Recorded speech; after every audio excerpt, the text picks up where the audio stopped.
Je vais commencer par la Grèce, Rome, la Grèce, à savoir par la vision des dieux chez les Grecs et chez les Romains. Autrement dit, ce qu'on nomme une théophanie, la théophanie. Et là, je voudrais souligner tout de suite une immense différence entre le monde grec et romain, mais surtout grec, et le monde occidental tel qu'il s'est construit à partir autour du christianisme. Ce qui n'est pas du tout pour dévaloriser le christianisme, mais pour constater qu'effectivement, disons que dans la tradition biblique, issue donc de l'Ancien Testament, Dieu est le tout autre. C'est ce que souligne ici Walter Friedrich Otto, dont je vous recommande vivement la lecture des ouvrages qui sont remarquablement à la fois documentés et inspirés. Dans le contexte donc judéo-chrétien, islamique aussi, Dieu est le tout autre. C'est la transcendance radicale, absolue, qu'il est interdit de voir. On le verra par la suite à travers la question du songe et de la vision dans l'Ancien Testament. On ne peut voir Dieu sans mourir. On ne contemple pas la face de Dieu. Ça a commencé par Moïse et le buisson ardent. Ce qu'il voit, c'est la gloire de Dieu. C'est tout à fait différent. Donc, si vous voulez, nous sommes là dans deux traditions très différentes, la grecque étant antérieure, évidemment. Et or, dans la tradition grecque, on voit les dieux, on les rencontre, on les côtoie, on leur parle, et ils apparaissent. Mais ils apparaissent fréquemment, assez fréquemment. Ça n'a rien d'exceptionnel.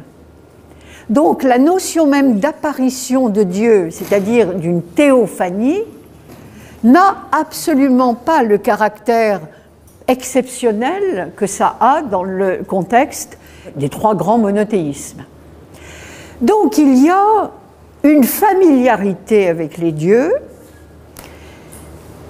respectueuse, mais une familiarité quand même, qui a fait dire d'ailleurs à un certain nombre de penseurs chrétiens que cette familiarité était la preuve que les dieux n'étaient pas des vrais dieux.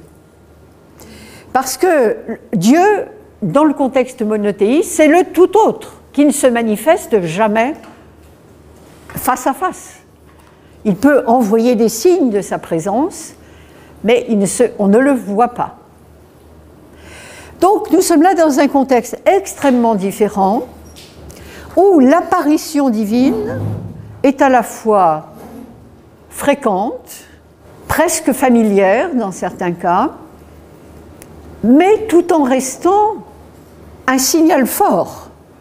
Ça ne veut pas dire pour autant qu'il y a une familiarité de mauvaise aloi avec les dieux. Les dieux ne viennent pas n'importe quand pour vous dire n'importe quoi. Ils viennent toujours chargés d'un message grave.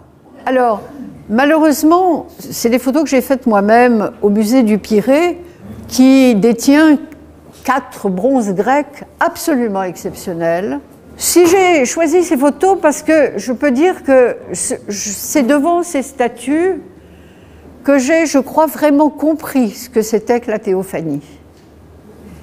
Jusqu'à présent, c'était une idée, si vous voulez. Et quand vous êtes devant ces bronzes, qui sont d'une perfection absolument incroyable, intacte, et que vous voyez l'éclat du bronze, mais c'est plus que le bronze, c'est vraiment l'éclat du divin, vous comprenez pourquoi, chez les Grecs, le Dieu se reconnaît à son éclat.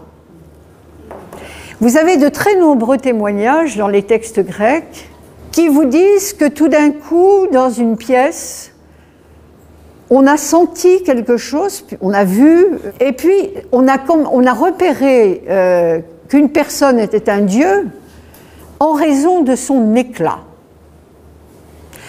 Ce dont on trouvera un peu l'équivalent Dans la tradition de l'Ancien Testament, quand on vous parle de la gloire de Yahvé, Yahvé ne se manifeste jamais directement, mais il envoie sa gloire. C'est extraordinaire comme dédoublement, n'est-ce pas? Il envoie sa gloire dans le monde pour témoigner de sa présence. Mais lui reste invisible. La différence avec les dieux grecs, c'est qu'eux sont visibles, mais ils sont nimbés d'un éclat qui fait qu'on les reconnaît comme étant des dieux. Quand Déméter arrive à Éleusis en femme éplorée, en vieille femme, elle s'est cachée en vieille femme parce que sa fille vient d'être enlevée et emportée dans l'Hadès, elle ne la verra plus, elle pleure, etc. Et à un moment donné, ceux qui l'accueillent au palais royal se disent c'est pas normal, cette femme a une prestance, il y a quelque chose qui... C'est une déesse. Donc, si vous voulez, le Dieu ne peut pas éternellement cacher qu'il est un Dieu parce qu'il y a quelque chose qui émane de lui, pas seulement une majesté, mais ce fameux éclat, qui est une notion difficile à traduire, si ce n'est peut-être dans l'iconographie chrétienne, le nimbe, hein, mais qui ne touche que la tête. Ben, si vous voulez, l'éclat, c'est un nimbe qui touche tout le corps. C'est une irradiation de lumière qui fait que l'on reconnaît le Dieu. Alors, malheureusement, ça n'est pas très visible ici, mais je peux vous assurer, en tout cas, si vous passez au Pirée, ne manquez pas ces 4 statues, parce que c'est vraiment, pour moi, le summum de la statuaire grecque.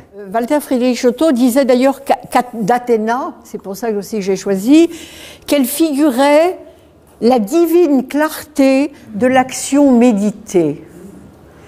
Vous voyez, alors quand on fait d'Athéna une espèce de guerrière, vous voyez, qui pourfend, voire une incarnation de l'animus guerrier, vous voyez, non, c'est pas ça. Ça, c'est admirablement dit, la divine clarté de l'action méditée. C'est pas pareil, hein. C'est pas la penseuse masculine, etc. C'est une méditation qu'Athéna est capable d'accomplir.